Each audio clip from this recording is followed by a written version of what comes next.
قبلہ رئیسی صاحب فرما رہے تھے اس قوم کے بارے میں، امام کے بارے میں، رہبر کے بارے میں، اس کا راز کیا ہے؟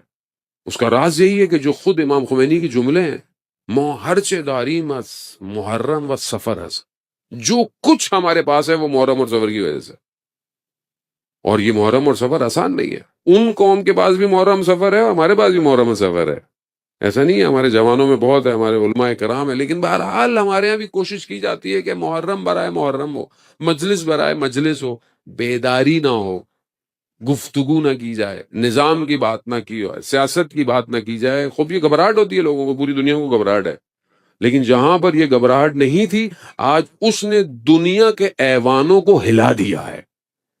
آج آپ کے سامنے دشمن گھٹنے ٹیکنے پہ مجبور ہو گیا ہے۔ بہرحال سازشیں اپنی جگہ، فتنے اپنی جگہ، یہ ساری باتیں اپنی جگہ جو ہوتی رہیں گی، لیکن کیونکہ خون ان کا اس درخت کی آبیاری میں ہے کہ جنہوں نے للہ اپنے آپ کو خدا کی بارگاہ میں دیا ہے، اور جب خود لیڈر سب سے پہلے اپنے آپ کو اللہ کی بارگاہ میں دے دے تو پیچھے تو کچھ بچتا ہی نہیں ہے۔ جانے رہبر کا مشہور شعر جو رہبر ہمیشہ پڑھتے بھی تھے، اور پھر گریا بھی ان کی آنکھوں میں آنسو بھی ہوتے تھے، رہبر یہی کہتے تھے، اس کا مفہوم یہی ہے کہ صف اول سے، یعنی ہم صف اول میں بیٹھے ہوئے ہیں، ہم آگے ہیں، پچھلی صفوں سے لوگوں کو خدا نے انتخاب کر لیا، لیکن پچھلی صفوں سے لوگوں کو شہادت پہ لے گیا، ہم لوگ ابھی تک رہ گئے۔ لیکن اس دفعہ نظام الٹا ہو گیا، پہلے صف اول کو اٹھایا، اس کے بعد پچھلی صفوں کو اٹھایا گیا۔ یہ جوان جن کا خلوص اور اخلاص، جن کا عشق صرف رہبر سے تھا، ولایت سے تھا، یہ عام لیڈر نہیں ہے۔ یہی تو مشکل ہے کہ ہم بعض اوقات لوگ اس بات کو سمجھتے نہیں ہیں۔ یہ ولایت وہی ولایت ہے کہ جو استمرار ہے، وہی ولایت جو اللہ نے انبیاء کو عطا کی، وہی ولایت جو اللہ نے ائمہ کو عطا کی۔ اب غیبت کے اندر بے شک یہ بہرحال وہ معصوم ہے، یہ معصوم نہیں ہے، لیکن یہ انہی کے ماننے والے ہیں، وہی علماء ہیں، وہی مجتہد ہیں، لیکن اسی ولایت کو ان کے وجود میں اتارا ہے۔ اور آج آپ دیکھیں کہ وہ ولایت کتنی مضبوط تھی کہ روح بدن سے نکلنے کی دیر تھی، پورے عالم پر رہبر کی روح محیط ہو گئی۔ آج آپ کے سامنے دنیا کے، آپ اہل سنت دیکھ لیں، آپ دوسرے طبقے کے دیکھ لیں، آپ کرسچن دیکھ لیں، آپ خود امریکہ میں دیکھ لیں، دنیا کے انفلوئنسرز دیکھ لیں، ہندو دیکھ لیں، سکھ دیکھ لیں، سب جو ہے وہ آیت اللہ خامنہ آیت اللہ خامنہ کر رہے ہیں۔ کیوں کر رہے ہیں؟ کیونکہ روح جب تک بدن میں قید ہوتی ہے تو محدود ہوتی ہے، اور جب قید سے نکل جاتی ہے تو پھر محدود نہیں رہتی ہے۔ جان محترم، وہ روح نکلنے کی دیر تھی۔ یہ جو جوان تھے، ان کے دلوں پر اس کا شدید اثر ہوا، یہ اصلا قابو نہیں کر پائے۔ اور یہ رہبر باپ کی طرح ہوتا ہے۔ جان محترم، رہبر ایسے نہیں ہے۔ یہ نعرہ جو ہم ہمیشہ مانتے رہے، جانم فدائے رہبر، ان جوانوں نے اس نعرے کو حقیقت میں بدلا ہے۔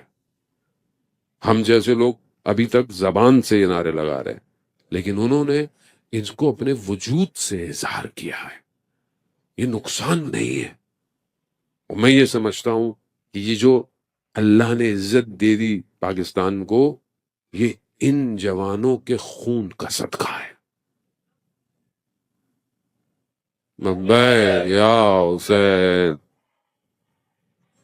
لبیک یا حسین، لبیک یا مہدی، لبیک یا مہدی۔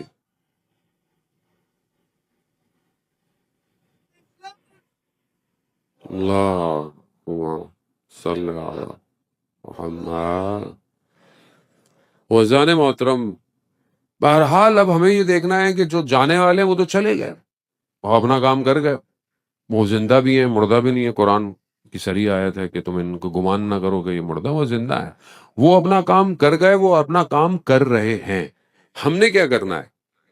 ہم صرف جلسے اور مجلسیں کرتے رہے یا ہمیں بھی کچھ کرنا ہے؟ وہ ہم کیا کر رہے ہیں اپنی زندگی میں؟ یہ بہت امپورٹنٹ ہے، کیونکہ یہ مسئلہ روکا نہیں ہے، یہ مسئلہ چلتا رہے گا، اور ظہور تک اور ظہور کے بعد بھی ہماری ذمہ داری زندہ ہے۔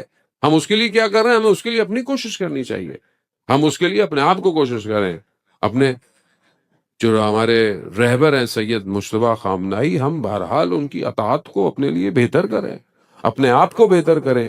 جیسے پہلے بھی رہبر معظم فرماتے تھے شہید کہ جوانوں کو کیا کرنا چاہیے. جوانوں کو یعنی اگر آپ خود دیکھیں، اب تو آپ سوشل میڈیا آپ کے پاس ہے، ان کے کلپس اردو کے اندر سب ٹائٹل ہو رہے ہیں. آپ کو کسی میڈیم کی بھی ضرورت نہیں ہے کہ میں بتاؤں گا، آپ کے سامنے سب کچھ ہے. آپ خود دیکھیں آپ کہ وہ جوانوں سے ان کا تقاضا کیا ہے. پہلی چیز تعلیم ہے، علم کے میدان میں اپنے آپ کو آگے لے کر آئیں.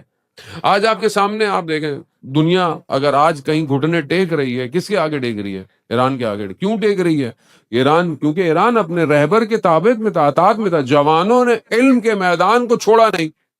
آج آپ کے سامنے ہے، دنیا پریشان ہے کہ کون سا علم ہے ان کے پاس، کون سی چیز ہے. ساری کیلکولیشن دنیا کی غلط ہو گئی. کیا بنایا ہے انہوں نے، کتنی ان کے پاس انفارمیشن ہے، کتنا ان کا. اگر یہ کہتے ہیں کہ ہم یہ ماریں گے تو مار دیتے ہیں. اتنی ڈیٹا ان کے پاس ہے، اتنا انفارمیشن ہے، مطلب گھر بیٹھے مل جائے گا، کچھ کیے بغیر مل جائے گا، بغیر محنت کے مل جائے گا. نہیں ہے زانے محترم. 2 سیویاں امام زمانہ کو چاہیے. 2 سیویاں جاب کے لیے سی وی بھیجتے ہیں نا آپ، 2 سیویاں امام زمانہ کو چاہیے. ایک سی وی کہ آپ اپنے علم میں، پروفیشن میں، جو بھی آپ کا پروفیشن ہے اس کے اندر آپ بیسٹ ہوں، اپنے آپ کو اوپر لے کر آئیں.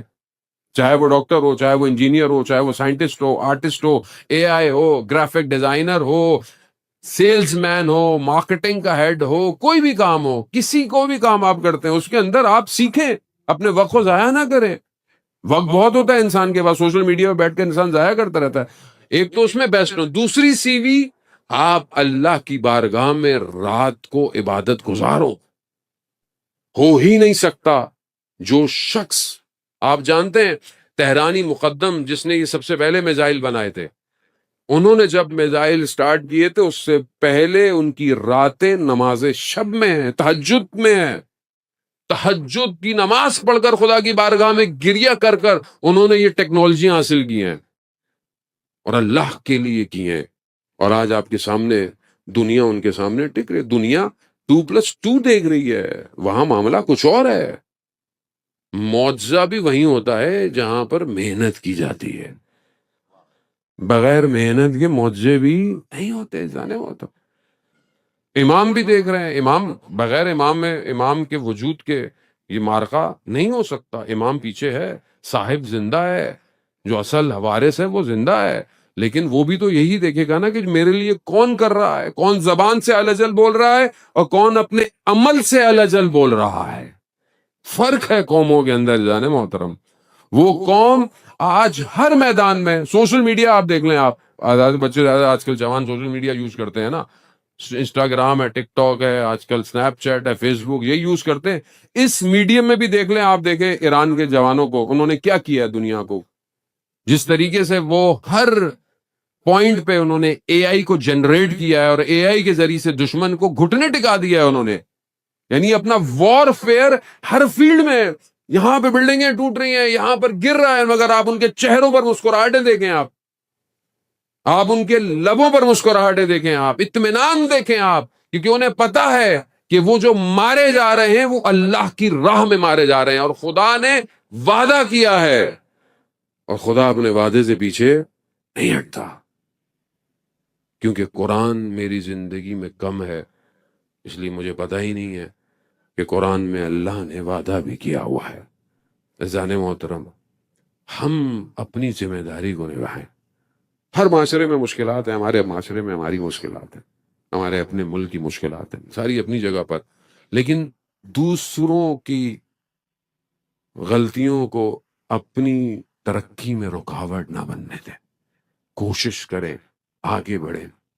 میں تو بہرحال گزارش ہی کر سکتا ہوں کہ یہ جو شہید ہوئے ہیں، ان شہیدوں کے نام پر اچھی بات ہے، بہرحال مجالس جلسے جو ہوئے ہیں، لیکن کوئی آرگنائزیشن بنائے، ایک ایسی آرگنائزیشن کہ جو جوانوں کو علمی میدان میں ٹرین کرے.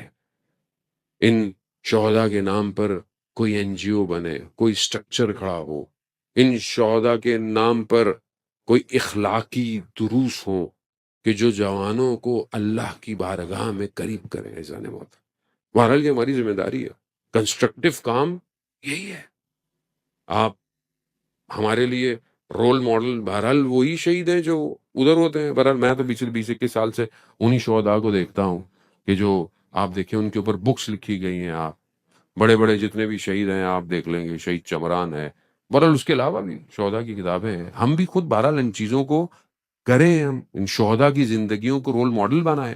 جیسے کہ میں ایک اور جو والد صاحب چلے گئے, میں ان کے گھر گیا, وہ بتا رہے کہ ماہ رمضان تھا اور وہ اپنے بھائی کے ساتھ کام کرتا, اس کی شادی بھی ہونے والی تھی غالباً, اور وہ رمضان میں گوشت نہیں کھا رہا تھا. کیوں نہیں کھا رہا تھا واللہ علم, بہرحال پتا ہوتا ہے, لیکن وہ یہ کہہ کے نہیں کھاتا تھا گھر والوں کو کہ کہیں میرے دانت میں کوئی چیز پھنس جائے اور روزے کی حالت میں پھنسی بھی ہو. لیکن کیا وہ اپنے آپ کو تیار کر رہا تھا, اور کتنی تیاری تھی.